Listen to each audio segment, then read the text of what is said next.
Hi, everybody. Welcome to our very first ever event hosted by the ETA Taiwan DEI Committee. We are an English teaching assistant and English teaching fellow led initiative here in Taiwan.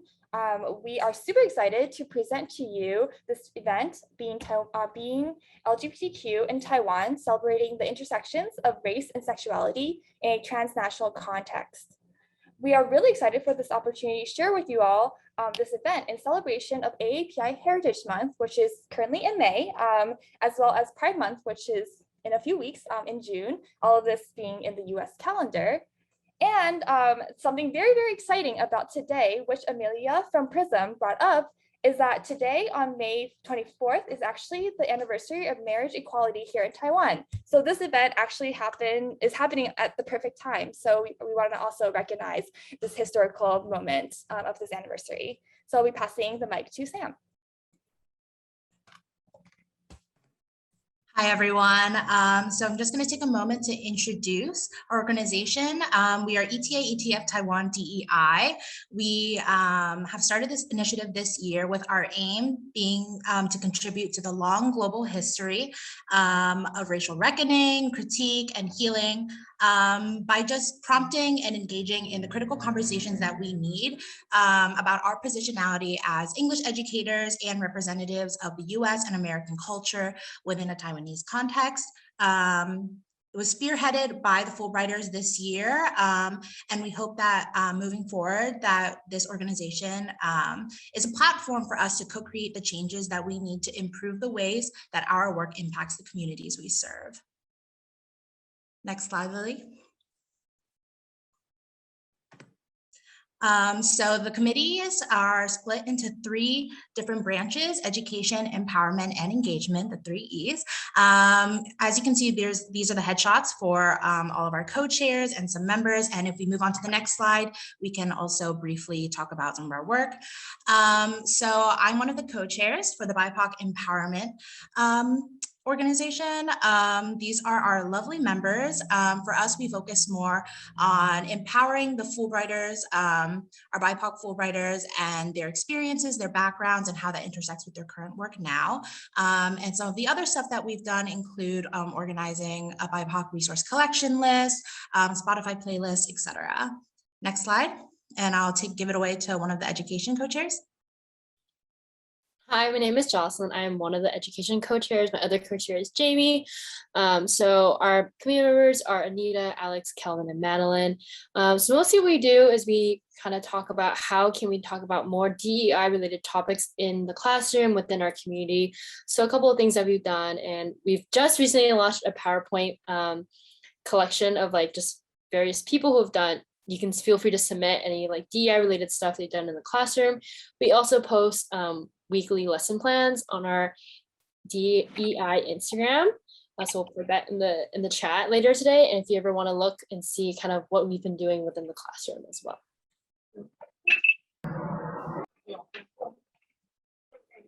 And hello, everybody. My name is Carlo, and I am a co-chair of the Community Engagement Committee along with Ayana. And we work on examining our own positionality as guests in Taiwan, and we think critically about how can we be better guests on Taiwanese land, and think about how can we educate and provide our fellow Fulbrighters with the resources they can to really understand the different impacts that we have on our communities that we are all located in. So we have Jessica, Danny, William, and Pai on our committee. So thank you. So this month, May, is Asian American Pacific Islander Heritage Month, which is observed in the United States. And during this whole month, a lot of times in the US, we would host a lot of various events that shares the contributions and influence of Asian Americans and Pacific Islander Americans in the history, culture, and achievement of the US. Something that I think we've discovered as English teachers in Taiwan is that oftentimes a lot of the history that people learn about the US tends to be very white-centric, right? Like a lot of times you learn about George Washington, and you really lose sight of like the diversity that does exist in the US and how people have really shaped this country for what it is. As such, we felt that it's really, really important for in this month that we take some time to celebrate the diversity of the US and share with you some of the history and culture. Additionally, we want to use this event to spotlight one of the many facets and intersections of AAPI identity, which is queer AAPI identity. This history is an important part of our collective identity as Asian Americans and Pacific Islanders. And also in our slides, we'll have some Chinese captions as well, so folks can follow along that way as well. So as guests here on Indigenous land, as well as being on Indigenous land in the United States, right? Because in the US, Native Americans are the first people to be there until white Europeans came and colonized what we know now as America. So as such, here in the Taiwanese context, we also want to be aware of our positionality, not only as Americans, but as folks who, have a responsibility to recognize the Indigenous history of this land as well. So we want to take a moment to do a land acknowledgement and recognize that there's 16 officially recognized tribes in Taiwan. Here's the list. And however, these are only the ones who are officially recognized, but that also doesn't include the ones that do exist but are not officially recognized by the Taiwanese government. As such, we put two different maps that kind of show the contracts. So while there is 16 officially recognized ones, there's also other tribes as well in Taiwan. Definitely recommend that everybody take some time to really educate themselves, do some research about this history. So it is really important for us as Fulbrighters to recognize Indigenous struggles both here in Taiwan and in the US and be in solidarity for the fight for Indigenous sovereignty and land back. And when we want to present to you a resource to learn more about Indigenous people in Taiwan, the Council of Indigenous People, they have a website that you can access, and they have really, really good information about the different tribes. For example, currently I'm based in Elon, so I'm currently on traditionally the Taya or Atayal land. So I definitely recommend that folks do their own research and learn more. And this event would not be possible without our amazing, amazing partners. So I would like to shout them out here, and you'll get a chance to hear from them as well in our next few slides. So we have the Asian and Asian American Studies Certificate Program from UMass Amherst, FSE, Fulbright Prism, Fulbright Lotus, Fulbridge, and as well as Dr. Kelly Swayze, who's the Diversity Liaison for the Fulbright Programs in East Asia and the Pacific. And I will be passing the mic to Dr. Nadeau, who will talk a little bit about FSE and the work that they do. Thank you, Lily, and thanks everyone. I want to express my personal thanks to the Diversity, Equity, and Inclusion Committees of the ETAs and ETFs for organizing this and hopefully several other events in partnership with Fulbright Taiwan and as a complement to our own DEI outreach and programming. Tonight's presentation and discussion of LGBTQ+ identities is both educational and inclusive. I hope that we who share the same values of affirmation, celebration, and justice, can come together this evening to encourage one another, learn from each other, and develop lasting relationships. We at Fulbright are eager partners in this work.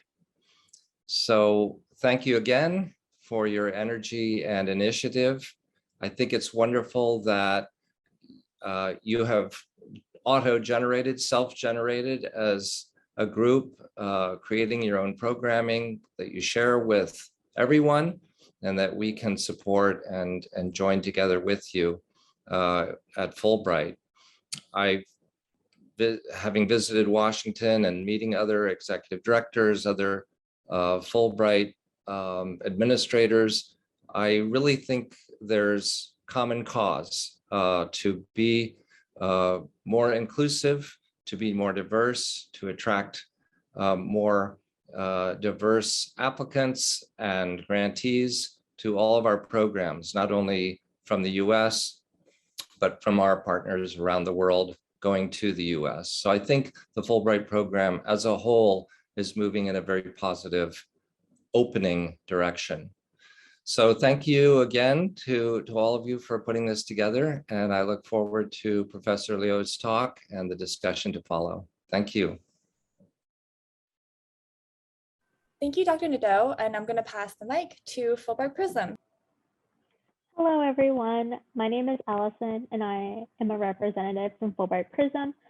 Fulbright Prism is dedicated to providing programming to Fulbrighters all throughout Taiwan in cooperation with LGBT organizations and trying to collect resources for teaching LGBT topics in the classroom. We are really dedicated to trying to create a community here in Taiwan, because I know for many of us, this is a very far and very different place from our home. We are so excited and honored to help DEI put on this event, and we're so excited to learn from Dr. Liu. Lily, can you please hit next?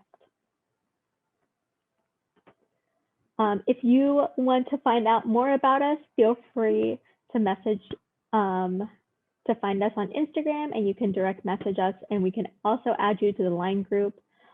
We do lots of fun programming throughout the year, and we try to make our Instagram also informative. We did a series on the journey to marriage equality earlier this year, and coming soon, we are doing a series on LGBTQ plus Taiwanese media. So we are so excited to be a part of this event, and we thank you guys all for coming, and we're so excited to learn and expand our minds along with you all. Thank you. And next, we have Fulbridge. Hi, everyone. My name is Miley. I use they, them pronouns. I am an executive board member on the Fulbridge team. First, I want to thank Lily and Samantha for reaching out to us and putting all of this together. True MVPs over there. So a little bit about Fulbridge is we are an organization run by alumni, mostly, for grantees, by grantees. And our mission really is to just connect the Fulbright ecosystem in a way that is focused more on the needs and expertise of Fulbrighters and what we do outside of the classroom and what we do in our research. So we do that through events, through workshops, and largely that is if people have ideas for a workshop that they want to put on, or if they have an idea for an event or a project they would like to do and have nowhere to do it, Fulbridge is a place where they can do that. So we have some examples of the events that we've had in the past. Career chats where people from a certain field come together and have conversation about what it means to be a Fulbrighter in that space. We used to have a blog. I don't think we really do that anymore. Right now we're doing a project for Global ETA journals. So maybe some people from Fulbright Taiwan are participating in that, but it's a event where teachers can highlight their students' work. And Lily, if you could hit the next slide, please. Here's where you can find us on social media. We have our website and all of our socials, but then there's also how you can contribute to Fulbridge if you are interested. We have a lesson catalog that is available and free for use for all ETAs, FLTAs, or anyone in Fulbright that is a teacher. We recently did some outreach for anti-bias education resources. If you're interested in that, you can become a regional rep, which is a person who represents the country or a place where you have expertise to incoming Fulbrighters or Fulbrighters who are interested. Or you can lead a workshop and on any topic really that you'd like. And feel free to get in touch. We are about to start a new project with the IIE for a workshop for post-country ETAs that are incoming this summer. And we will be hiring. It is a paid position if you're interested in becoming an alumni mentor. So definitely reach out and look out on social media for call for mentors. Thank you. And next we have Fulbright Lotus. Hi, everyone. I'm Amika. I was a Fulbright Taiwan ETA from 2019 to 2021. So I think it's really, I'm really like proud and excited to see the ETAs and ETFs working together for this DEI initiative. And thank you to Lily and Samantha for reaching out to us. We're really happy to support your programming here at Fulbright Lotus. So Fulbright Lotus was founded in 2019, and our goal is to support and uplift Asian and Asian American Fulbrighters through allyship, mentorship, and advocacy from applicants to alumni. Our main programming currently are mentorship programs, where we help connect incoming Asian AAPI grantees with alumni. And we have a book club. We have monthly book clubs as well as social hours so people can connect with each other as well. Next slide, please, Lily. Here's how you can connect with us. We have a bunch, we created a bunch of resources that you can find on a link tree for ETAs. We kind of just like found, collected lesson plans or other going abroad resources and put them in one consolidated place for grantees. You can also find us on Instagram and LinkedIn, and email us if you have any needs or support and just want to more easily find other AAPIs who have similar experiences as you in international education and in Fulbright. And the last thing I want to highlight is we're trying to expand our e-board. We're looking to expand our mentorship programming because it was really successful last year. It was our first year doing it, and we were able to pair about 40, 50 incoming grantees with alumni. The feedback we've gotten were pretty positive. So we're hoping to continue it next year. And we would like more support from that. And also a grants and development coordinator to just help us grow and develop our programming. You can email us or scan these QR codes to reach out to us. So yeah, thank you, Lily, and the rest of the ETA DEI team. Thank you. And lastly, we also have Dr. Kelly Swayze, who's here to talk a little bit about her work and her program. Hi, everyone. Good evening and salam solidaritas from Indonesia. I'm so grateful to be invited to be a part of this event, and just want to talk a little bit about my role as the Diversity and Inclusion Liaison for Fulbright Programs in East Asia and the Pacific. These are new roles that Fulbright has instituted within the last 3 years for some of the Fulbright regions around the world.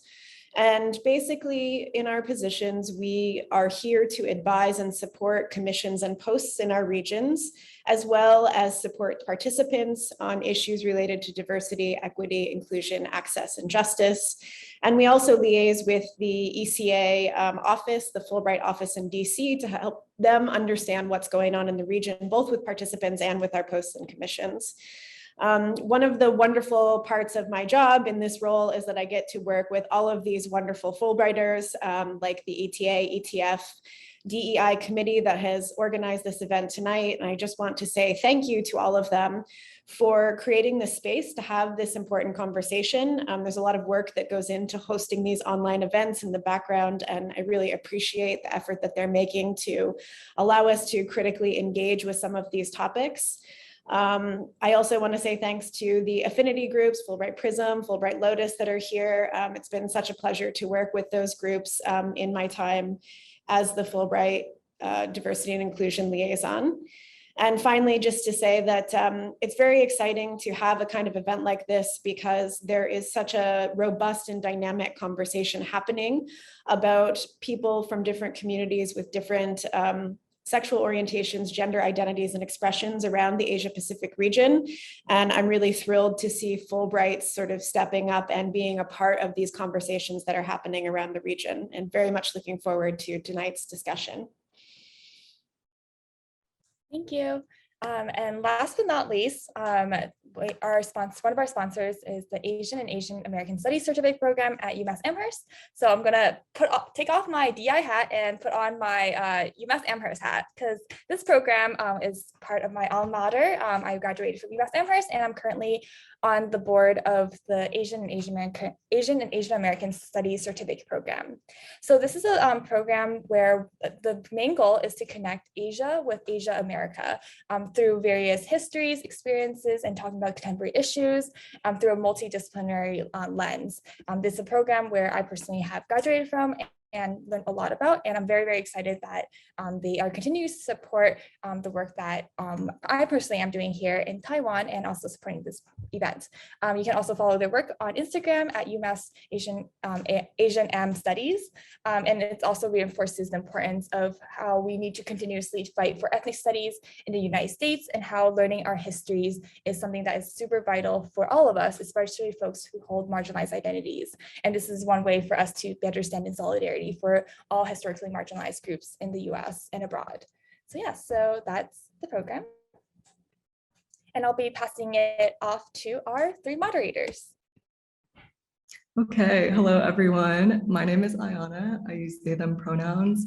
I'm a current ETA living and working on ancestral Babusa land, also known as Changhua County. And I'm a co-chair of the Community Engagement Committee along with Carlo. And I'm very excited to be one of your facilitators for tonight's talk. Good evening, everybody. As Ayana mentioned, I am a co-chair of the Community Engagement Committee. My name is Carlo, and I use he, him pronouns, and I am on ancestral Kitagalan land here in Taipei. And so I am also really excited to learn throughout this workshop and this presentation today, and I'm gonna pass it to Sam. Good evening, everyone. Once again, my name is Samantha Tran. I use she, her pronouns. I am primarily living and working on ancestral Amis and Yuma land, also known as Tainan County. And I am one of the co-chairs for the Empowerment Committee. Once again, really, really excited for this talk. It originated within the Empowerment Committee because one of our aims is to really center and elevate the voices of BIPOC Fulbrighters, people, and just everyone. And we could not have done this without the work that we've been doing with the Engagement Committee, education, all of our co-sponsors, and everyone who is here to attend this talk tonight. So yeah, really excited to move forward with this. And community guidelines. All right, so before we dive into our talk, we wanted to outline some of these community guidelines. So we first wanted to recognize wherever you are in the world, thank you for making time to be here to learn with us today. There will be questions and thoughts that come up throughout the conversation. So if you have any that are on top of mind, please drop them in this Mentimeter, and we'll continue to analyze and look at this Mentimeter throughout the conversation. So our first community guideline for today is to use I statements. The second is what is said here stays here. What is learned here will leave here. Listen to each other intentionally and please don't interrupt. And lastly, support one another. I'm gonna pass it to Ayana. Yeah, and we'd love for you all to really seek to understand and ask questions while you're in this space, while remaining cognizant that there are times to speak and perhaps times to listen. So being conscious of how you're taking up space, especially when we go into breakout rooms. But with that said, please don't be afraid to share. This is a safe space, and we really hope it's a space for reflection, learning, and understanding. So I'll pass it back to Sam. And with that, I am so excited to introduce our speaker for the evening. Wen Liu is a Taiwanese scholar, educator, and writer currently based in Taipei. She is an assistant research professor at the Institute of Ethnology, Academia Sinica, and also affiliated faculty in the Department of Sociology at NTU. One of her research focuses is the intersection of LGBTQ experience, as well as the Asian experience and the Asian American diaspora experience. And her work really aligns with the values of DEI and the work that we're hoping to accomplish. And so Wen, we are so honored to have you here tonight. Hi, so thanks all for the amazing introductions. And thank you Fulbright Prism, ETA, ETF, and all the amazing co-sponsoring organizations. So I'm going to share my slides first. Okay.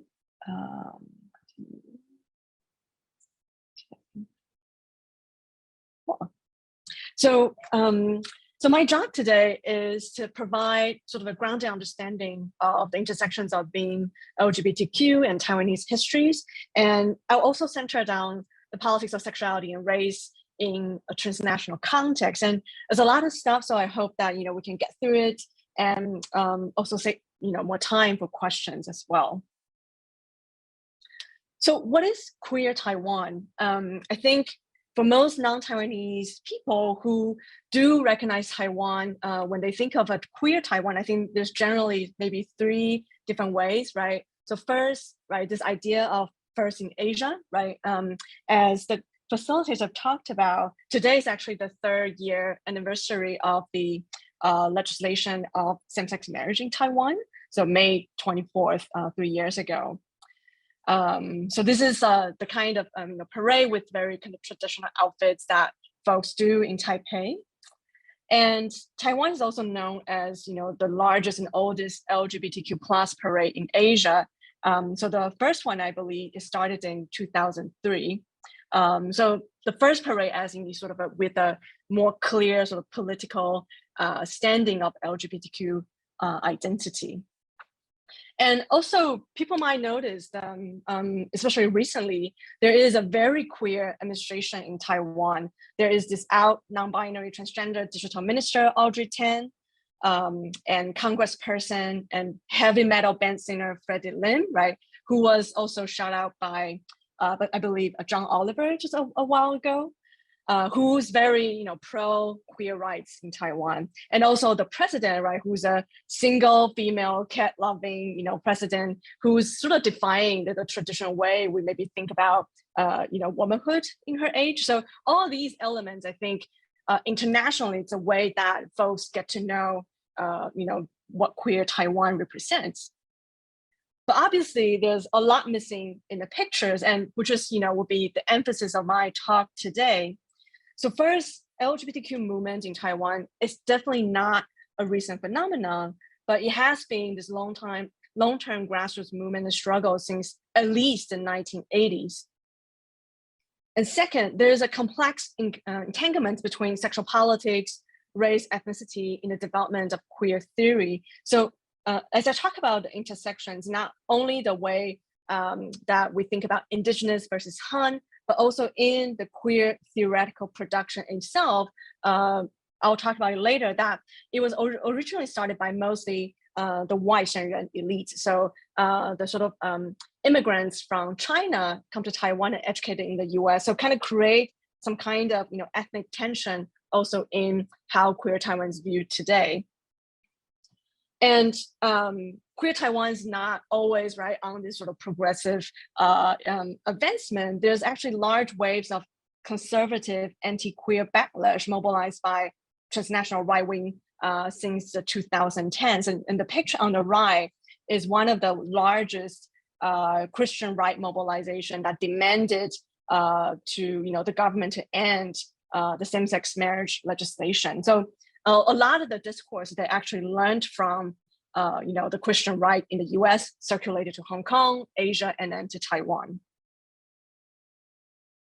So why do we talk about queer Taiwan through a transnational lens? So first, obviously, LGBTQ movement in Taiwan is influenced by the global LGBTQ plus discourses and the theoretical production, geopolitics between US and China, also inter-Asia exchanges are all very important elements in how we understand queer Taiwan today.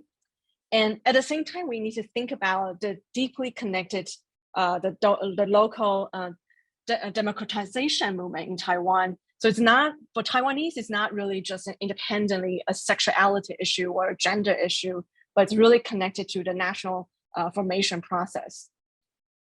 So to think of a queer Taiwan as either just a westernized idea or a completely indigenous idea that's separated from the world will bring out different political and epistemological issues. So the transnational lens, hopefully, is to challenge both of these perspectives.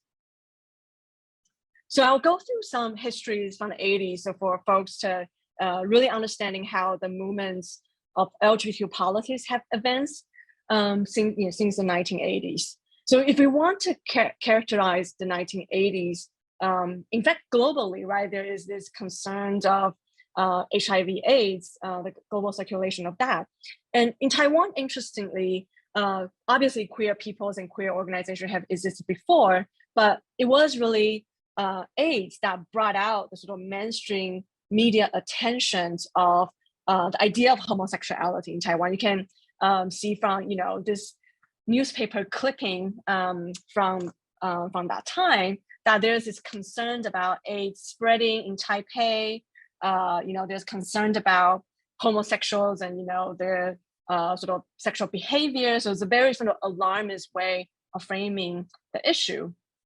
And as you might see from the newspaper clipping, there's also an emphasis on the danger of foreigners, westernized foreigners who brought in this idea of AIDS. So the global AIDS crisis, as I say, really made the concept of homosexuality visible in the international discourses as well as in Taiwan in the 1980s. But however, we see it was mostly a very stigmatized discourses in the media, right? This idea that homosexuals equal AIDS equals perverse sexual behavior and equal to the abundance of foreign sex partners that Taiwanese homosexuals have. Really sort of, but it was also the first time that we see police and medical authorities publicly intervene in the so-called homosexual circles, which was previously mostly in the subcultural sense. And there was a term that they referred to, particularly gay male circles, as 玻璃圈, which means this idea of glass that was commonly used to refer to homosexuals at that time. And we see in the mid-1980s, once this public health discourses intervene, there's also sort of counter discourses that really emphasize how civilization could not help with the DC, right? From this the aspect of public health, and the famous writers, artists, and activists really got involved and advocated for the queer community toward destigmatization. So this kind of trajectory kind of similar to the 80s of how AIDS was dealt with in the US. There was a lot of the sort of famous people who intervened, made public statements, and even come out that sort of led the stigmatization decreases at this time.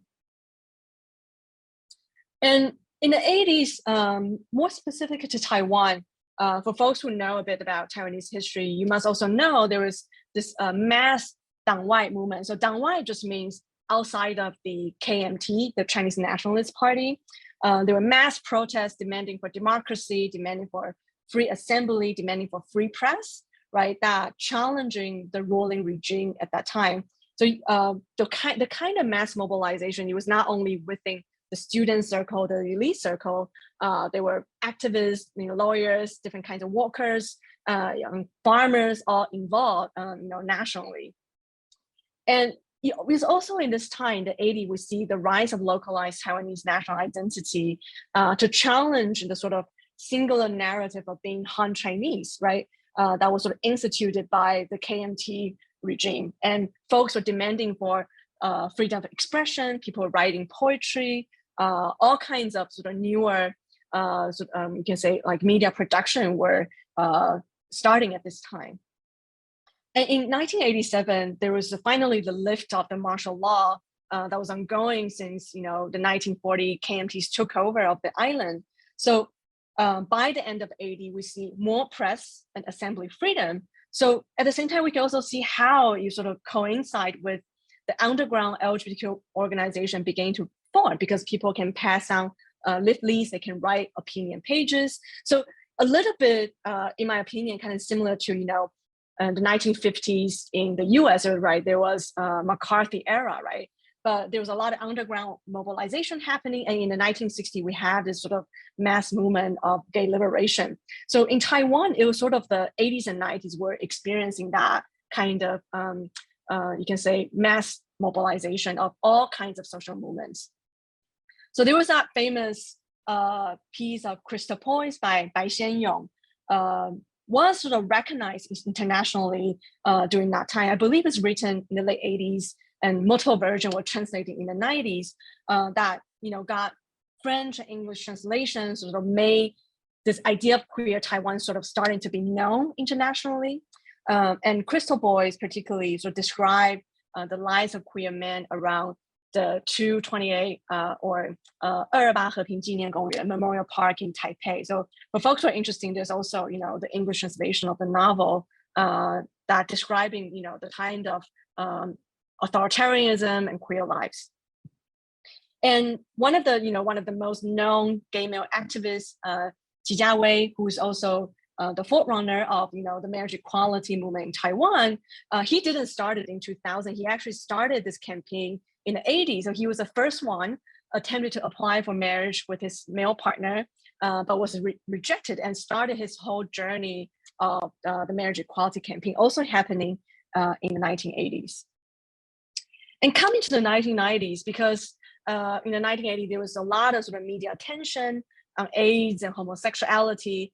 There were also more sort of mainstream media attention on, so what is queerness, right? What is homosexuality? Where do they hang out? There's all this curiosity about, queers and their visibility. So the heightened visibility also led to, unfortunately, the media's voyeurism on how the queer community function, in this heteronormative society. And there were several incidents of reporters that actually went into lesbian bars with hidden cameras and outed the people who attended there in national television. So this sort of, really brutal voyeurism started a lot of political organization in the 90s. So the first lesbian organization called Between Us, or 我们之间, was formed precisely in 1990, responding to the sort of voyeurism event. And in 1997, there were several grassroots LGBT organizations that also joined this public hearing on anti-discrimination bill in the legislative yuan. So you can say that's the first time the idea of human rights for LGBTQ folks that at least went into the official debates in Taiwanese society.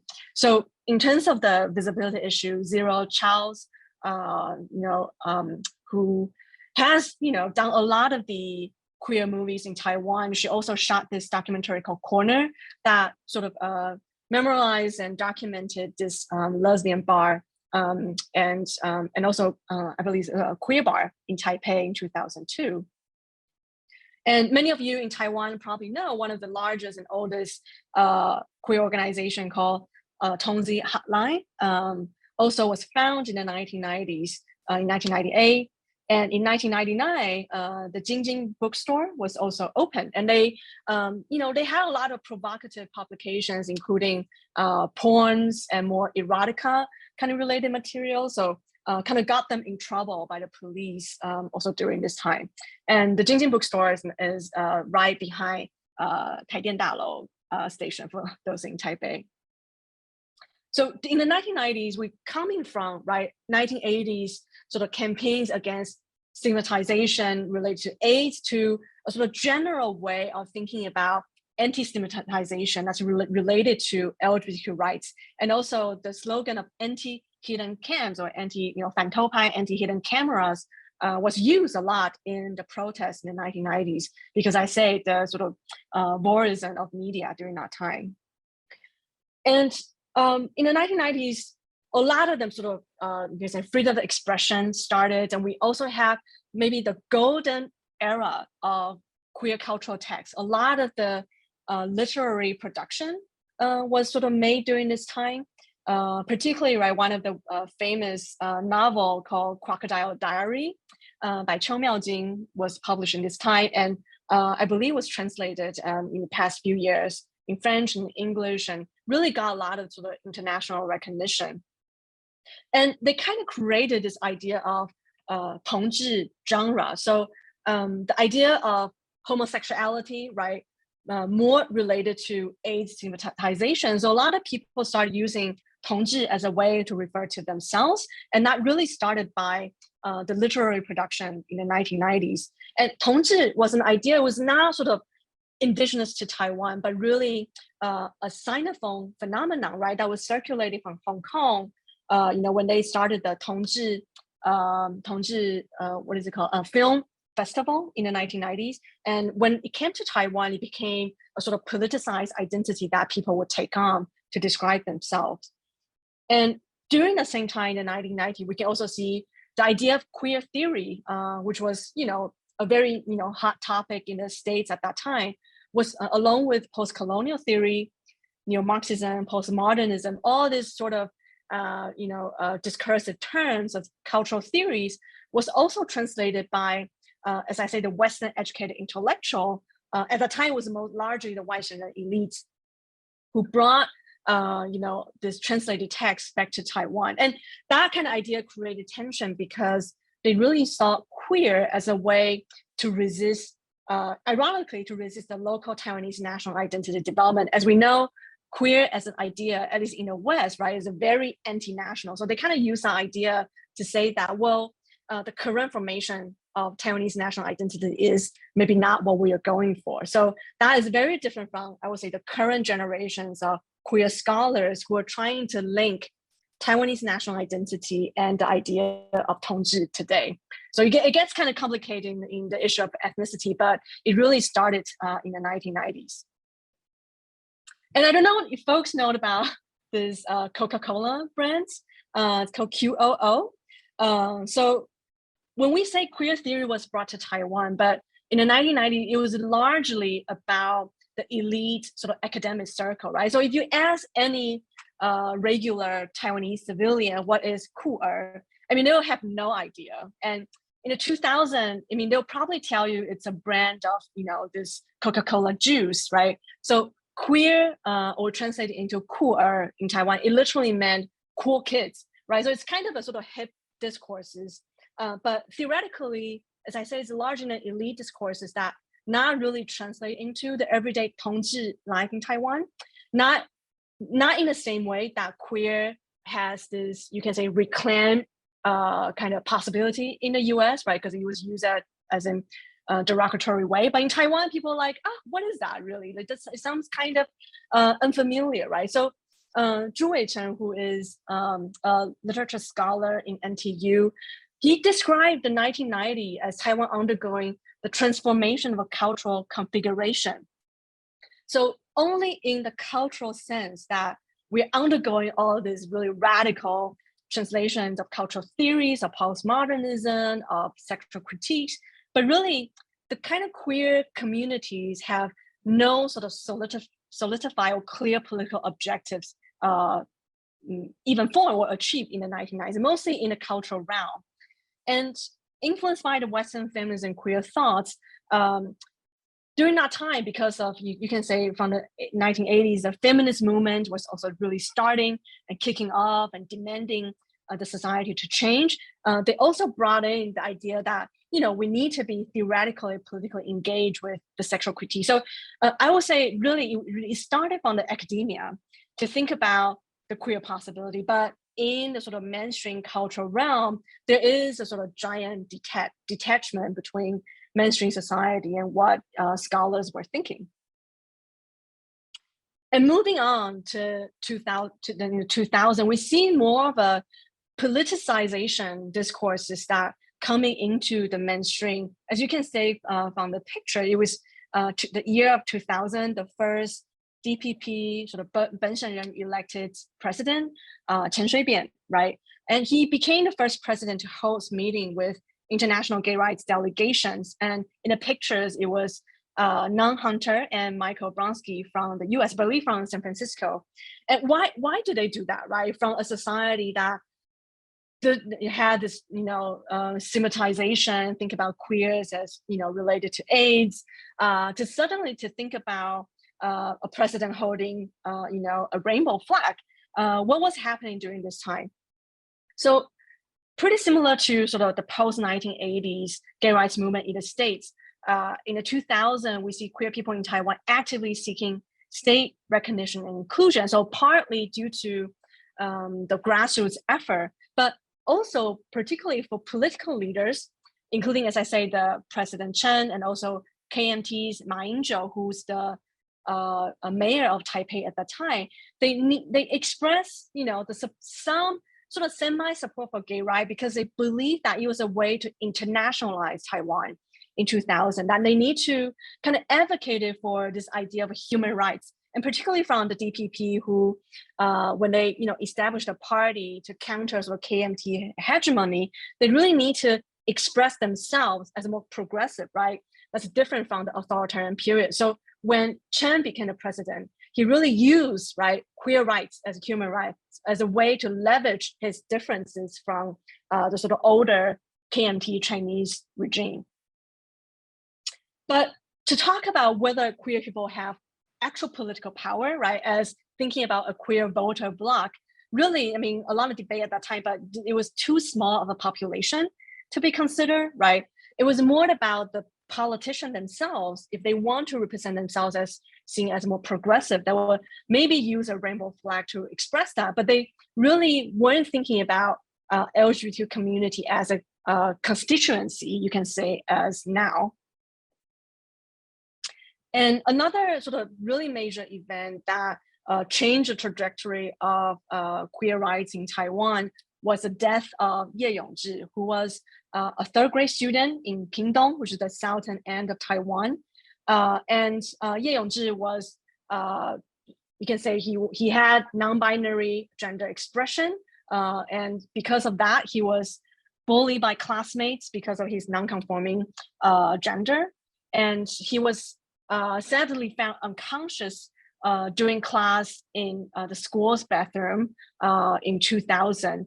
And this incident becomes sort of nationally known and pushed the grassroots queer organization to demand it, the Gender Equity Education Act in 2004. And I thought it was actually pretty radical. So in 2004, it was implemented. The state will not recommend, but sort of push all, will sort of ask all the sort of K through 12 educational system to talk about pro-LGBTQ ideas that respect, gender diversity in the educational system. So as I talked about when the same-sex marriage debate started in the later 2010, the right-wing Christian conservative group were really attacking on the bill that was sort of implemented in this time, because similar to a lot of discourse in the US, I think, was teaching people anal sex. It's like telling people to become transgender. So all kinds of conservative backlash was also targeting not just same-sex marriage, but these particular Gender Equity Education Act, because the Gender Equity Education Act, it actually reached much farther, right? Think about it. Once you are in elementary school, you get to learn about LGBTQ ideas, right? So it was kind of major. And I had this, Jolene Tsai, maybe a lot of people and she had this really awesome album called Womanly in 2019. And one of the songs, 玫瑰少年 or Rose's Boy, that she kind of dedicated to Ye Yongzhi. And I'll send it to the chat room later. And the lyrics were really beautiful. So one of the things we can think about Queer Taiwan is that Queer Taiwan is really not just about gay people, right? From the very start, folks were thinking about, non-conforming gender. Folks were thinking about, the intersections of gender and sexuality because of Ye Yongzhi. Okay, so moving on, right, to, as I say, the sort of mass mobilization around rights and inclusion. And in 2012, there was finally the first draft bills for the Diversified Family Formation, which also was later known as the Marriage Equality Campaign. But I wanted to highlight that when the first draft came into the public by a coalition of grassroots organizations, they proposed 3 different kinds of partnership system. So the first one, marriage equality, which is more similar just to basically, right, the heterosexual marriage that same-sex couple can also have. And the second one is a civil partnership system.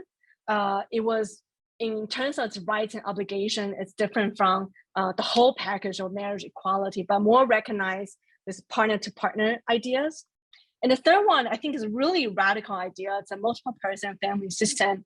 They were thinking about, folks who have diverse family, right? Have, different adopted kids, right? Or have caretakers who share 24 hours with them, but don't have being recognized by the state. So the feminists and queer activists were really proposing a radical way of thinking about families in Taiwan.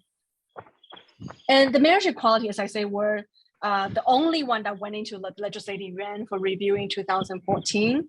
And it was sort of kind of intentionally delayed by, the electoral different politics. And the bill was again picked up in the 2016 during President Tsai's first term, and to to really ask the legislative yuan to go through and to read this particular bill. So when you think about more theoretically, so Jeffrey Weeks, queer theories in the state, talk about, we can think about Taiwan at this time, early 2010. There's a moment of citizenship versus a moment of transgression, right? There was a really radical demand to transform, right, the ideas of family altogether. And in a way, there's also the push toward a more sort of more liberal leaning way of thinking about family, that is to reform the marriage equality system. So you can say Taiwan at this time was sort of channeled into the moment of citizenship, right, to get the state recognition from the queer communities. And the bill went through several debates. In 2017, folks maybe remember, the Constitutional Court actually ruled the current marriage law unconstitutional. So meaning it's asking the legislative yuan to implement it, to draft it a suitable bill, right, to include marriage equality. But however, in 2018 was sort of a really traumatic event for most of the LGBTQ plus organization, because the marriage bill went into referendum, and we see a really sort of massive conservative backlash that deny the marriage equality bill. And in 2019, in May 24, 3 years ago, the implementation of the marriage equality bill, so not directly into the civil code, but as a separate law that in a sort of, you can say, bypass the kind of legal way, right, to allow same-sex couple to have the same rights, the same marriage rights. So ultimately, queer couples do have the same marriage rights, but it has some kind of exclusion. So the folks now are fighting for instance, transnational partnership right. So for countries that don't recognize same-sex marriage, your partner is from one of those countries. Taiwan now doesn't recognize your marriage either. So folks are still working through a lot of the exclusionary criteria coming from the separate laws. So I just want to say, there's a lot of things that happen in between, right? It's not a magic that Taiwan suddenly sort of legalized marriage equality. There's a lot of pushback, conservative backlash, but also advancements, back and forth during the 2010s. And because of the 3-year anniversary, I think folks can know. So how did same-sex marriage really change Taiwan? And just this month, the executive yuan, they published a survey of opinions about LGBTQ communities in Taiwan. And we see that from 2018, there were only 37% of the population agreed that queer people should have same-sex marriage rights.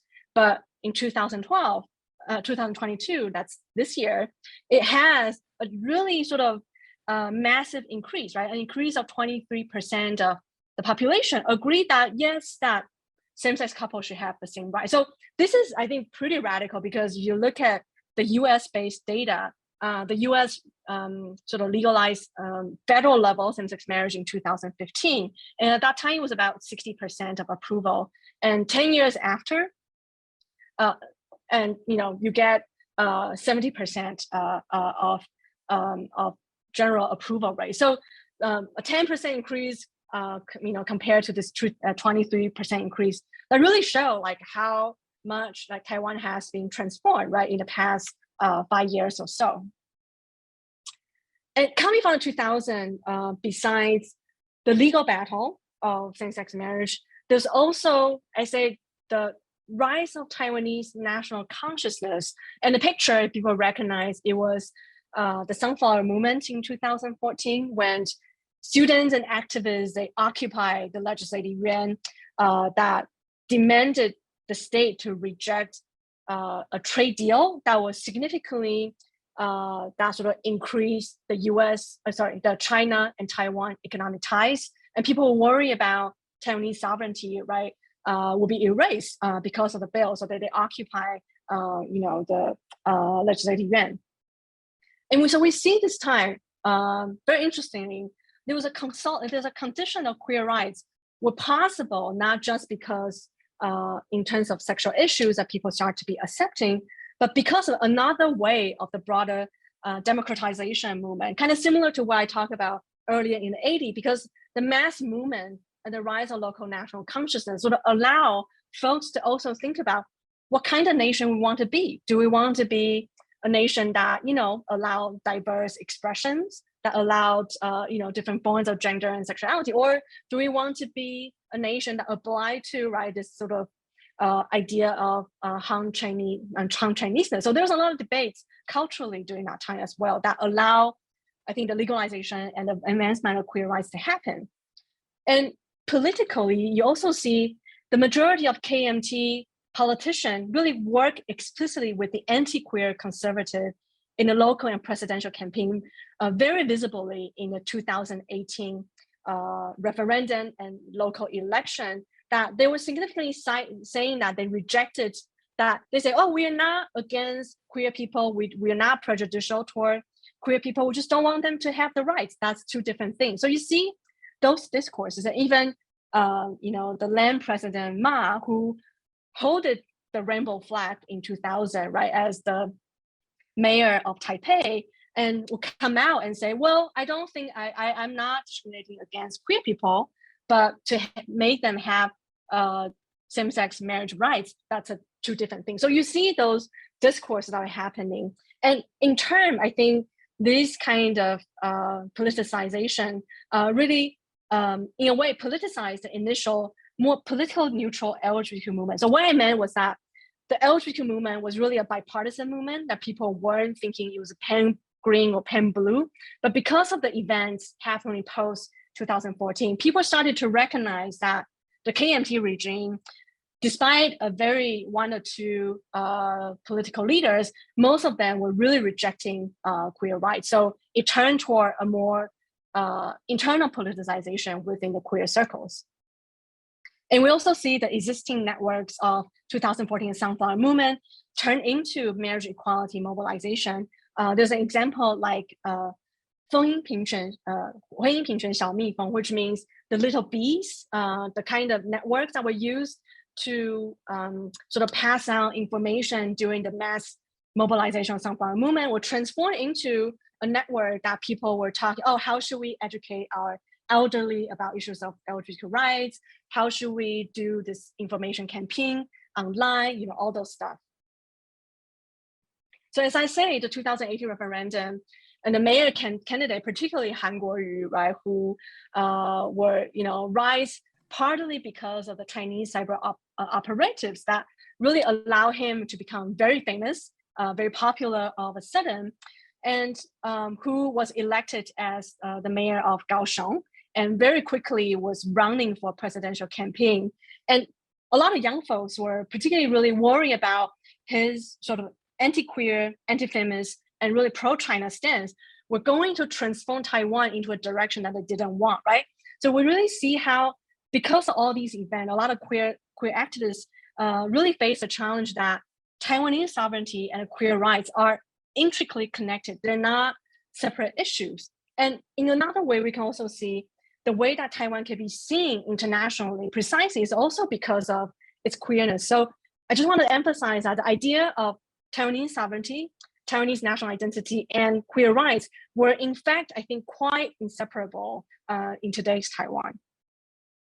Okay, so I know that the organizer would like me to talk about a little bit of the intersectional issues. I'll just go over quickly. And so what happened afterwards, right? We went through all these political campaigns, legalization campaigns. So what are the queer organizations working on now? So politically, I think the two major campaigns really focus on adoption rights, because right now in Taiwan, even if you have only one partner from the marriage, so let's say in a lesbian relationship, only one mother can have the legal right, and the other partner cannot have to be legally to have parental right of their child. So a lot of organizations are working on the very discriminatory adoption rights that's very heteronormative and that not friendly to queer couples. And another thing that folks are working on is to recognizing transnational partnership. And right now it's kind of being done by case legal suits, but hopefully there is a preparation for sort of you can say principle, right? That all cases, all transnational partnership can be recognized. And there's also a lot of the intersectional issues that folks are working on now. One of the major development, I would say, is the indigenous rights issue. You can see from the picture on the right, this idea of adu, right, referred to sisters in Southern Taiwan indigenous community that was originally used just by people calling each other sister as a friendly, familiar way, and it's been adopted by particularly queer indigenous men and non-binary transgender people to call one another, right, as sister. And the queer indigenous organizer in 2009, they started this music festival called Adu Festival that, you know, highlighted indigenous cultures, but also this diverse gender and sexual expressions within the indigenous communities. And there's also other issue folks are working on by, you know, like the Asian elderly queers in long-term care, you know, because Taiwan is an Asian population. So thinking about discrimination intersecting with queerness, that's an important issue today. Also, a lot of folks are working on disabled queer issues. That there's an organization called Hand Angel that's recognizing the sexual rights of disabled queer folks, right? That do some kind of sort of services that recognize their sexuality. And also the resources in rural counties. So not only located in Taipei as an urban city, but how do we distribute resources across Taiwan? That has been an important issue in Taiwan today. And this photo is by Danupa, and he is a indigenous queer educator and activist. And he talks about in his article that, you know, the indigenous community is very much a part of the tribal functioning, at least in some of the, you know, the Taiwan community, right? And how they survive as queer indigenous folks, that they generally open cafes, they're working salons and other types of, you know, service labor to make a living, and wanted to retain and remain within the tribal community instead of leaving the community. So there are some ways in that they can negotiate, right, that their diverse gender and sexual expression with their indigenous tribes. Okay. And in the last two slides, I just want to talk about race and ethnicity in the Taiwan context to provide some of the historical trajectory, and also like how do we understand race and ethnicity today in Taiwan. So historically, we know Taiwan has really been a multiple colonial regime, right, that have came to Taiwan, and they all created different types of overlapping systems of race and ethnicity since the 17th century, first by the Dutch. And Taiwan right now is a majority ethnic Han society in which Han Chinese people are granted social and class privilege that is still a fact today. And after the Dutch, you see the Qing dynasty and the Japanese regime also established racial differences between citizens. So there's the idea of between Han people, Japanese people versus indigenous people as a different category. And when the KMT came over, they also added this geo-ethnic or provincial differentiation or shenji between the 1940s and 1980s. So folks might know, right, just a week ago, there was the shooting in Southern California, which a lot of people talk about the shooter as 外省二代, right? The second generation of 外省人. So why that matters in Taiwan is because the histories of how the geo-ethnic differentiation established by these regimes.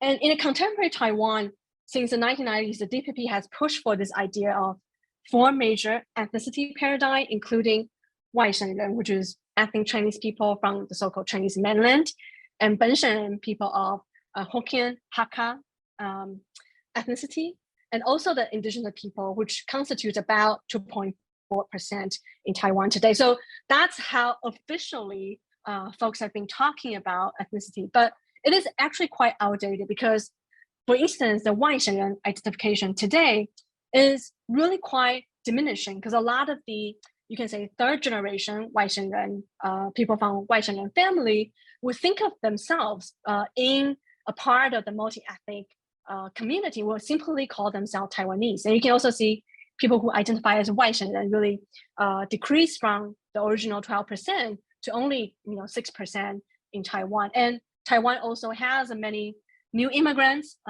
from different countries of different races, right? So the four ethnicity paradigm is very outdated. So in 2008, since we added the Taiwanese as an ethnic identity, and it's also connected to a lot of the Taiwanese American activism in the States since the 1990s.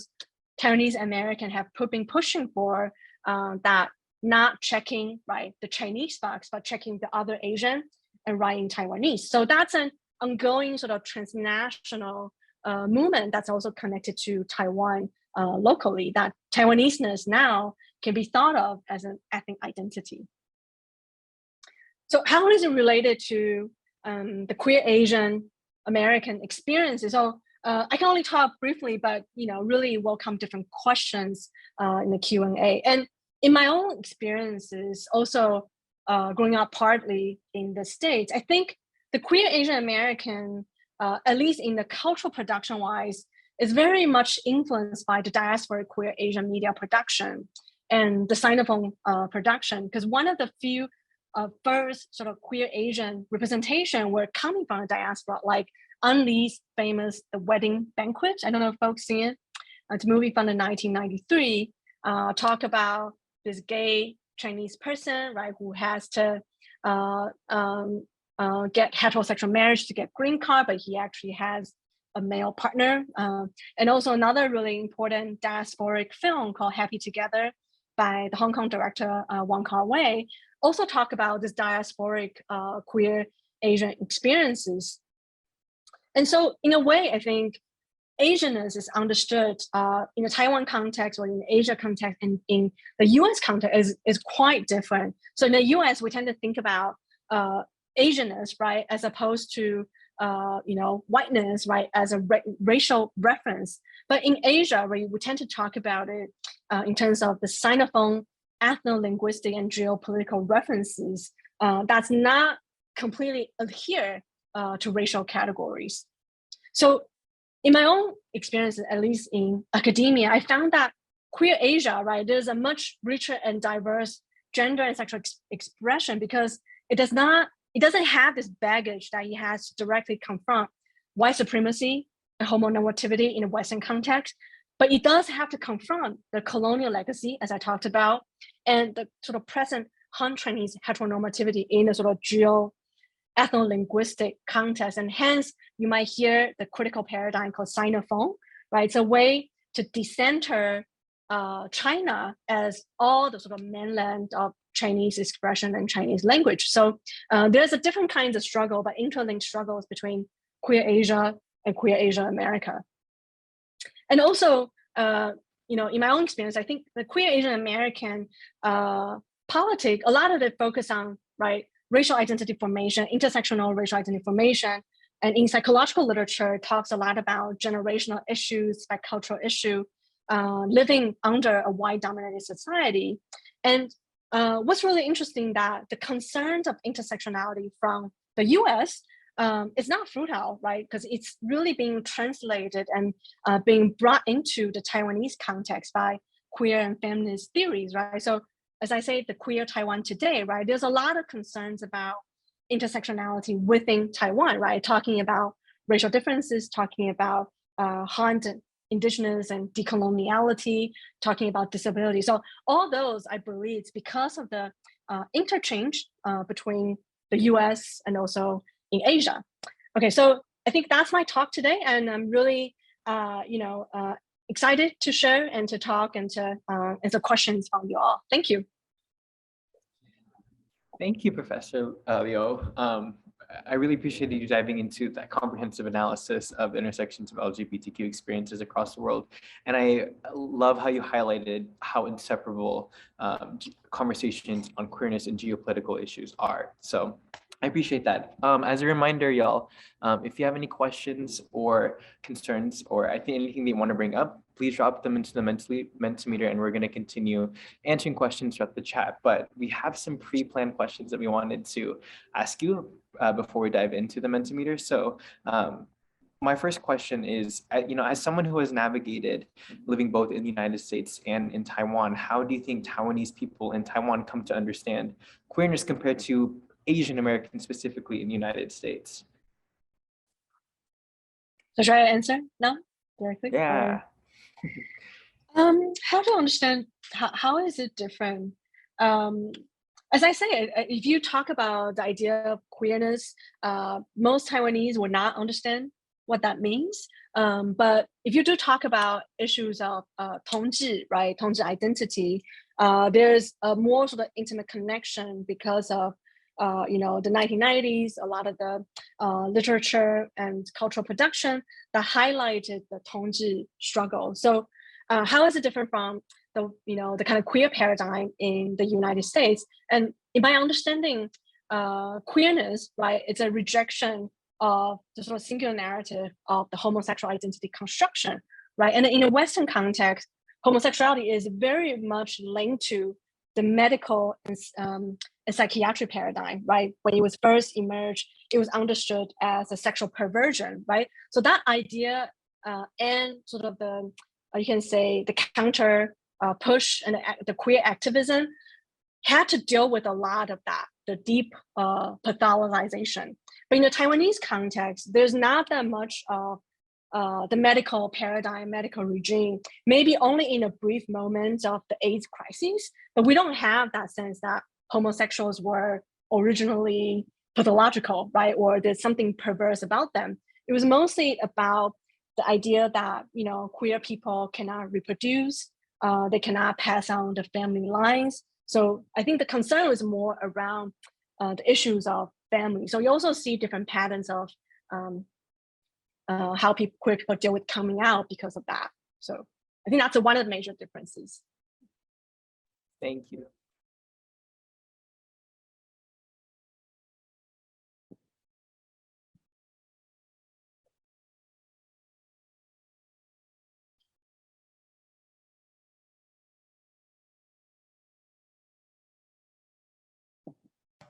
Hi, can everyone hear me?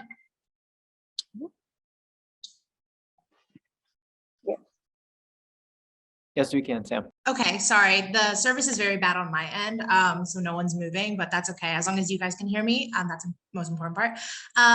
So thank you so much for your talk, and you addressed a lot about the different ways in history, how media has kind of been used to harm the queer movement, but also the ways that different cultural texts and other media helped the queer movement.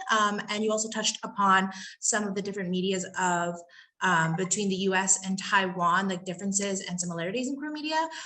So one question that we had in regards to media is, how do you think Taiwanese media has evolved to capture the LGBTQ plus experience? And what areas do you think that the media has evolved or can evolve to be more representative? And also, if you just have any recommendations for media that you think accurately captures authentic experiences, whatever you want to touch upon in that pretty loaded question, that would be really appreciated. Yeah, thanks for the question. I have to think about queer media today. So the queer media in Taiwan is actually pretty diverse. So if you think about the kind of cultural influences in Taiwan, I mean, besides the local Taiwanese culture, we're very much influenced by Japanese cultures. Also, right now, there's the circulation from Southeast Asia, right? Thai culture, particularly BL culture, that's very current and you can say dominating how youth are consuming media today, and also the Japanese way of understanding gender and sexual diversity. So in a way, I think Taiwan is located this interesting spot that has the Japanese consumption, that has the Southeast Asian, but also like the Western influences. So it's a kind of really a mixture of all of those. So I think in that way, it's pretty unique in its position. So you also see people, particularly young queer folks today, they might feel more affinity with like the Japanese culture of in the gender expression in the comic book, like or coming from this culture called Wei Niang, which is male-bodied people who dress as women, right? That go to different cafes. So I know some youth will be more connected to that than to the idea of maybe the Western idea of queerness. So you really see a mixture of those. And you also have like straight women who are really into the BL culture, who also sometimes see themselves as allies of LGBTQ people. So I think in that way, it's kind of quite interesting. And in the US sense, obviously, I think the US LGBTQ plus media is really evolved so much. Right now, you can see a lot of the racial diversity in LGBTQ representation, but before the 2010, I think the representation were really quite limited to this idea of white queerness, right? And also middle class, able-bodied, all that. But recently, you see explosions of that centers on different kinds of cultures. So it's really been changing a lot, and I think it's also been influencing the way that Taiwanese people think about queer media overall. That I think I remember you say you don't want Taiwanese people to have this very fixed idea about what the US is as, like George Washington, all these all white men, right? But because of, thankfully, the influences of transnational media, I find queer young people today, they talk about like the voguing culture. They really think about the Black culture, right? It's also part of what they learn from the US, and particularly in queer circles. And if you see people who perform drag, there's all kinds of mixtures of transnational influences there. So it is, I would say it's now, thankfully, it's actually quite intersectional and quite diverse. And I have to think more like if there's any particular queer media I'll recommend today. But yeah, I'll come back to that question. Thank you so much for your insight on that question. Yeah, thank you so much. And thank you for your talk, Dr. Liu. You've been speaking a lot to intersectionalities and particularly the differences between the ways we conceptualize both race, like Asianness and queerness in the US and in Taiwan. So if it's all right with you, I think we'd like to ask a more personal question. How have your identities in terms of being Asian, Asian American, and queer changed or shifted or evolved through your own diasporic journey, moving from Taiwan to the US and back again? Yeah, I mean, thanks for that question. And it really makes me think. So I was born in Taiwan, and I stayed in Taiwan until I was 16, and I moved to the States. I went into Seattle. And it was interesting because I wonder if this is a common experiences for diaspora Asian and also Asian American folk. And initially I was, I think I have a sense of white idealization, right? Like I really wanted to assimilate to the US culture. I wanted to speak fluent English. I don't want to be seen as a fob, right? And by Asian Americans who, who think of you as just a foreigner either. So I really went through that period of figuring out like how American I could be. And I would say, interesting, like the way I approach queer culture, it was also very connected to whiteness, which, and then once I connected to, the queer community, predominantly white, and I noticed there's a lot of really bad racial dynamics within the white queer circle, right?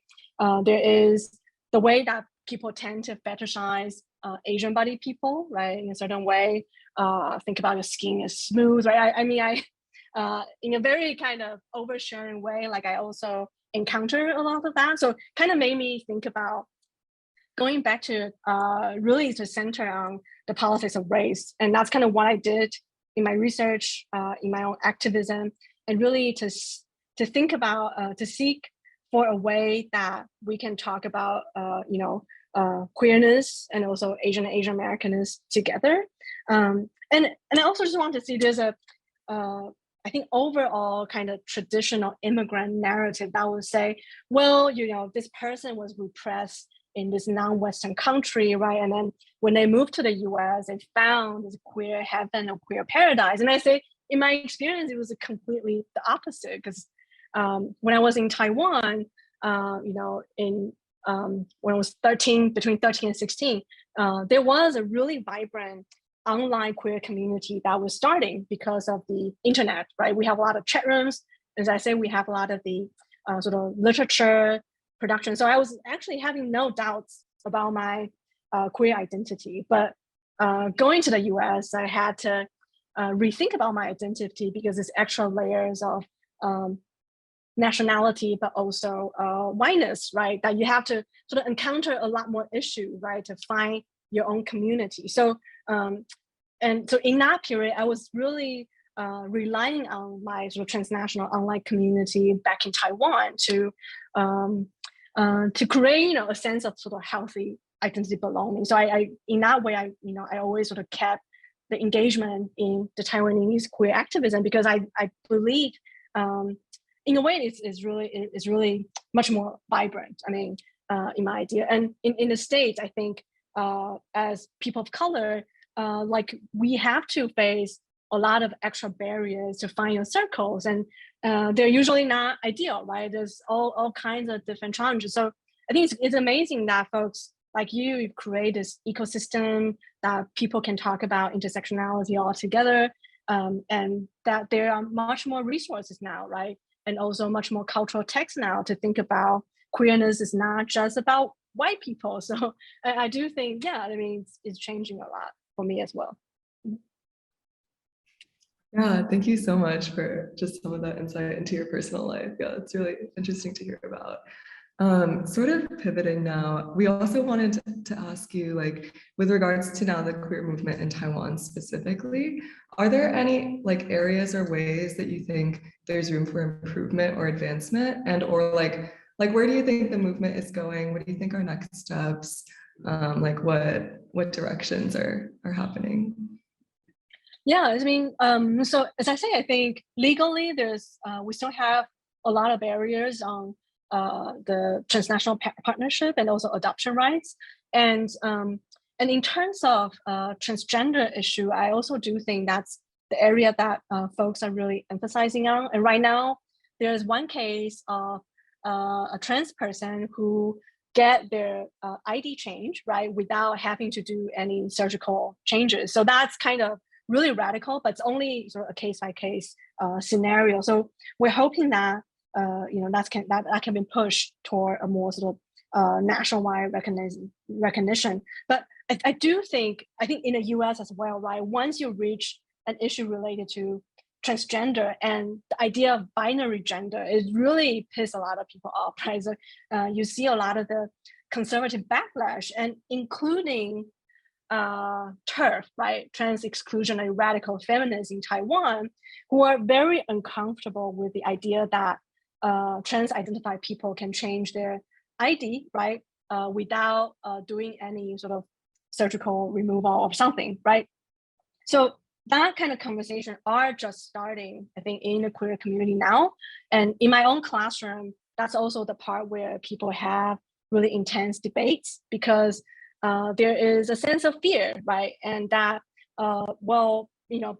kind of fueled by the conservative, well, what if we're losing sort of, the women-only spaces, and Taiwan still has a lot of the patriarchal issues? Does that mean that feminist rights are not important anymore? So you all see those discourses, but so the important, I think the important political agenda going forward is to think about how feminist politics can really sort of integrate it with transgender politics. And I think that's happening. It just, we need to make it more widespread, hopefully. Yeah, thank you. It's really cool to be able to get this historical picture and then to also think about where things are going. I'm going to pass things over to Carlo. I think we're going to now take some of the questions that you all have asked during this talk. Yes, thank you all for continuing to drop questions into the Mentimeter, and continue to do so if anything comes up throughout the conversation. But the first question that we wanted to ask you is Taiwan adopting currently a Western queer theory that is accessible to perhaps other Asian countries? And what do you think Taiwan's role is in influencing Western thought regarding queerness? Yeah, it's a really interesting and important question. So basically the relationship between Taiwan's queer theories and our sort of international neighbors. And I do think Taiwan has, as I say, translated queer theories very, very early on in the 1990s, right? And that has been really groundbreaking because you can see now from a lot of the, at least in the academic publication, right? Folks are not just thinking about sexuality and gender, but folks are actively engaging with the questions of national identity, nationalism, geopolitics. I think very much partly because we have this early influence of queer theory, right? Because queer theory taught us that it's not just about the heterosexual and homosexual, it's about sexuality as a system itself. It's related to a lot of different things. So that is, I think, very influential in Taiwan. Also because Taiwan is very consumed by its questions of sovereignty. So in that way, I think politically, theoretically, that makes Taiwan's queer politics very interestingly geopolitical, right? And how is it influencing Western country or influencing back to maybe in the US? And I think that that's the work that me and some of my colleagues are doing now, is to say, well, queer theory is coming from a very specific US-based experience, right? It has a lot of critiques, which are really great, but it's kind of dependent on a specific US experiences. So for instance, what I'm writing now is there's an idea of war, right, coming from queer theory. It's very much based in the 9/11 attacks idea and the counter sort of racializations of Muslim and South Asian folks, right? But that idea usually, when it's translated into non-Western context, it becomes a binary idea. For instance, the queer theorists, including some Taiwanese queer theorists, were criticizing that Taiwan is blindly adopting a liberal democracy by Western standard in order to make a distinction from China, right? You see that argument from homo nationalism if you heard about that debate. But that kind of debate, as I say, why I had to lay out the history today, because that kind of idea that, oh, there is sort of a non-Western China and there's a westernized Taiwan, it really neglected the grassroots queer movements, very much included in the local democratization movement in Taiwan, right? And also another thing we have to recognize that Western influences in Taiwan, it's not all liberal and progressive, right? As I say, there's a lot of the Christian right connection coming from the American evangelicals, right? So when we think about the West, I always say, you all have said, we can't think of it as a singular portrayal or narrative. So in that way, I do think Taiwan is a very interesting crossroads of, kind of Sinophone experiences, Western experiences, and that kind of, you can say queer production can speak back to the US idea that tend to have a binary understanding of Asia. So I think that's mutual, yeah. Thank you so much. It just highlights the overarching theme of how inseparable everything is. And I love how you tied in religion into this conversation because it's all intrinsically linked. So I really appreciate that. And a lot of questions have been around that topic too. So we're going to continue on with the questions. And I don't remember who's next. Sam or Ayana, would you like to do it? Sam, thank you. Yes. So another question that was submitted into the Mentimeter that I actually think kind of follows up well with this one in regards to Western thought. Are there any cases where the terms LGBTQ+ or other Western originating terms for people's gender identity or sexual orientation don't fit people's experiences of their identity in a local and or indigenous context? Yeah, that's a really important question. Also, something I've been thinking about since teaching in Taiwan. So I think gay as a term has been pretty globally adopted. You can say maybe it's part of the sort of gay male consumption circle that really allows that to happen.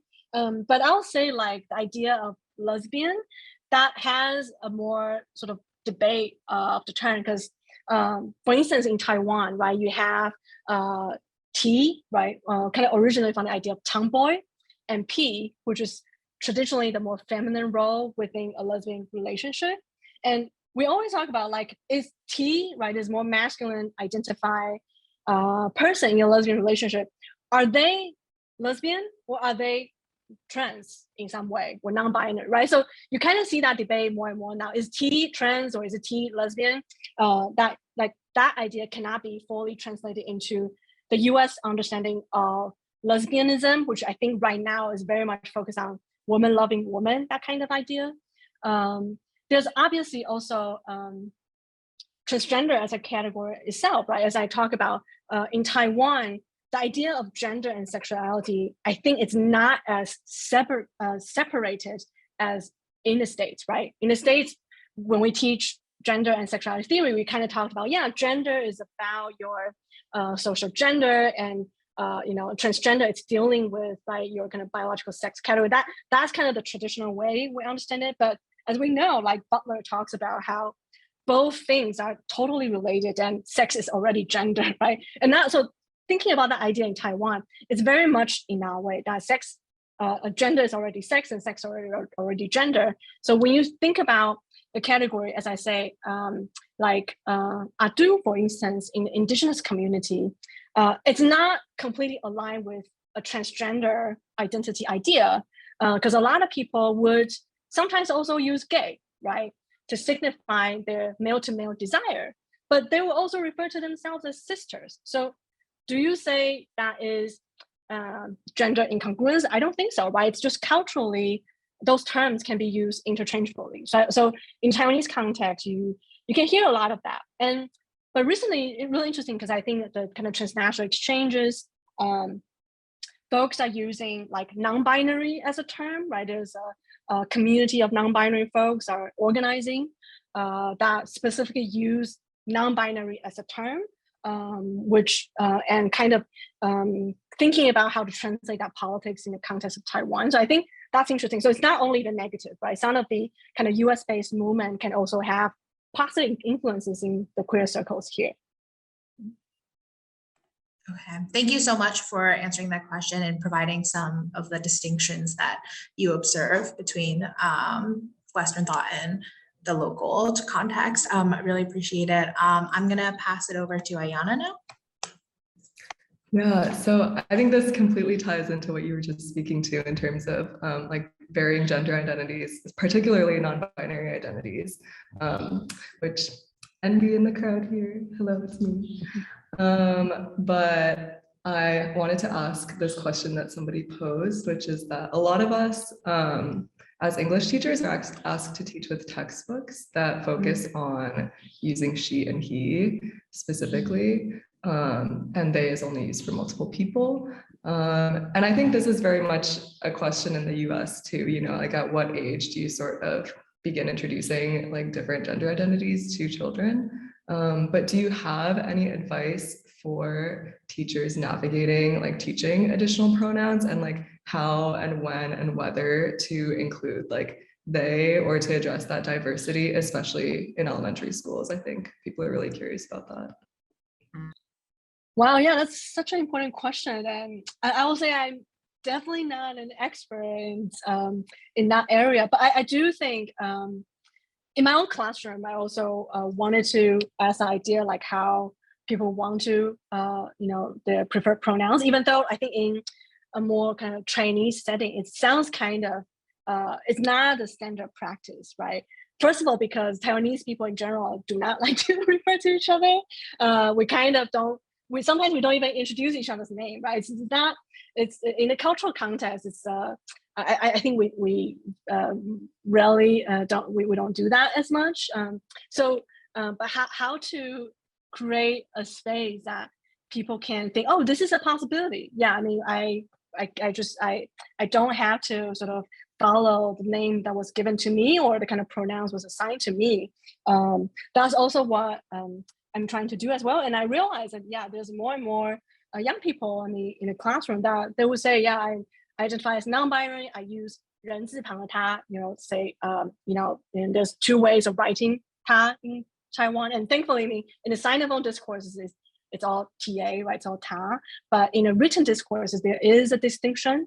And people will also ask me in a written form like what kind of pronouns I will use. That's also the first time because when I left Taiwan, that wasn't a standard practice. So I do think that kind of small practice can help us help a lot of people realize, yeah, I mean, not all people identify as men or women. So and I do think, I mean, I have no experience in kind of education in that sense, but I do think as early as possible, right? If we can introduce that there's not only two genders, because young people's gender expressions are, in a way, I think far more advanced and progressive than the existing discourses. That's what I've learned. So. Yeah, thank you. I mean, it's such a complex thing to address, but I really appreciate your thoughts there. And I just want to build off of what Ayana was talking about, in that, many of us are guests in Taiwan, right? As Ayana mentioned, and a lot of us are teachers, but beyond the classroom, what role or responsibility do we hold in ensuring we're supporting our LGBTQ students, our colleagues, parents, older folks who may be reluctant to perhaps understand or get to learn more about the queer community and issues that we face. So how would you recommend in which we continue to learn ourselves and to then support community here?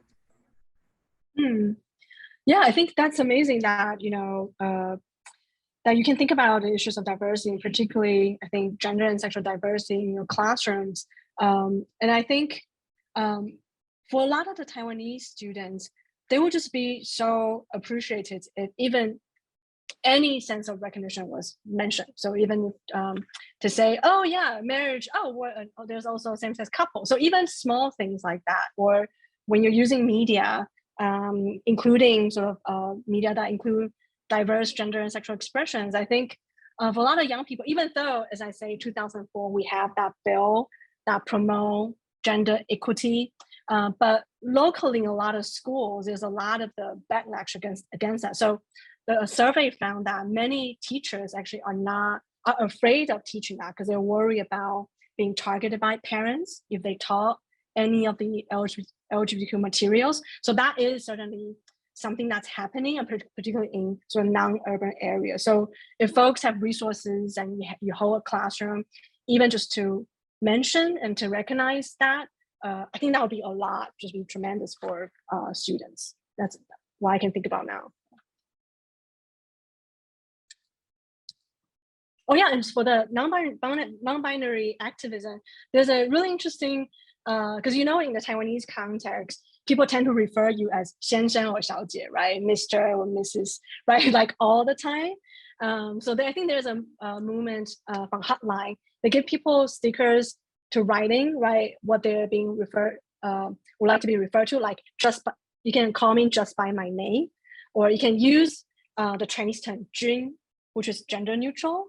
And some of the taxi drivers are actually using that in the back of their taxi. So when they call you, they won't just say, oh, Miss someone or Mr. someone, but they just call you by what you prefer. So I think that is starting, which I think is amazing.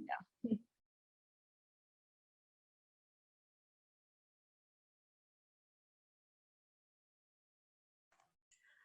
Okay, thank you so much. To finish the Q&A portion, before we move into breakout rooms, I just want to say thank you to everyone who submitted questions. There's so many wonderful questions, and I'm so sorry that we don't have time to address them all.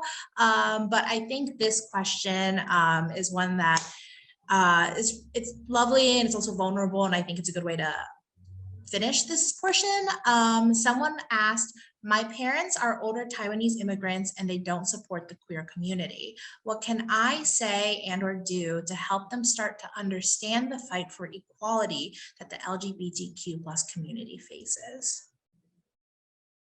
Yeah, it's so hard. I think it's such a common experience, with many queer Taiwanese people. I mean, also in my own experiences as well, that you have to deal with the parents all your life, right? So there's just something that's very concerning for all of us. And I find what's being helpful is to introduce a person in their age that can talk about this openly. And because I think for them, sometimes it's harder to imagine. They always think about themselves as alone and isolated, that only me having a queer kid and no one else in the entire world have queer kids, right? I think a lot of mentality that queer parents will have.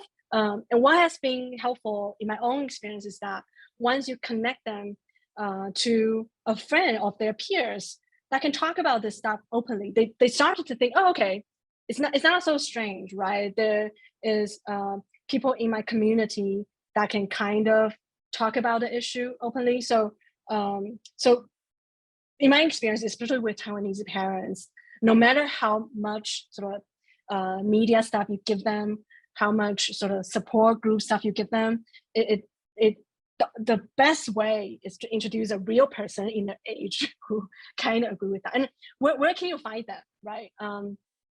I know in Taiwan, there's some kind of, there is the parental support group, but also if you're in the US, there's also churches that are affirming of LGBTQ identity, and there must have someone who's in your parents' age who can talk about the issue. And thankfully, because the survey that I show, there is, I think Taiwan is undergoing a lot of sort of cultural and discourses changes that people are sort of more normalizing the idea that, yes, we have same-sex couples now. Yes, we do have queer people now. We have trans people in Taiwan. So you can see a 20% increases, right? So I believe that every year is going to be better, and there's going to be more people that can talk about this openly. Yeah, hopefully.